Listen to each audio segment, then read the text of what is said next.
ఏపీలో red book రాజ్యాంగం నడుస్తోందని మండిపడ్డారు ఎన్టీఆర్ జిల్లా వైఎస్ఆర్సీపీ అధ్యక్షులు దేవినేని అవినాష్. విజయవాడ తూర్పు నియోజకవర్గం 2వ డివిజన్లో నిర్వహించిన అంబేద్కర్ వర్ధంతి కార్యక్రమంలో అవినాష్ పాల్గొన్నారు. అంబేద్కర్ విగ్రహానికి పూలమాలలు వేసి నివాళులు అర్పించారు. ప్రస్తుతం రాష్ట్రంలో అంబేద్కర్ రాజ్యాంగానికి తూట్లు పొడిచేలా పాలన సాగుతుందని విమర్శించారు. కుల వివక్షను రూపుమాపేందుకు అంబేద్కర్ ఎంతో కృషి చేశారని, ఆయన ఆశయాలను తూచా తప్పకుండా పాటించిన వ్యక్తి జగన్ అని గుర్తు చేశారు.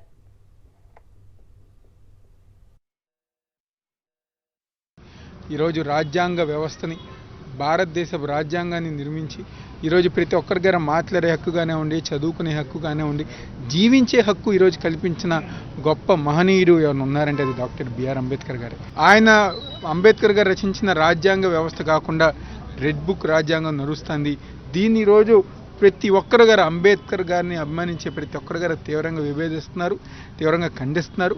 తప్పకుండా రాబోయే రోజుల్లో అంబేద్కర్ గారు ఒక ఆశయాలకు అనుగుణంగా మేమందరం గారు జగన్మోహన్ రెడ్డి గారు ఒక నాయకత్వంలో పనిచేసుకుంటూ ముందుకు వెళ్తాం గారు అందరూ చెప్తూ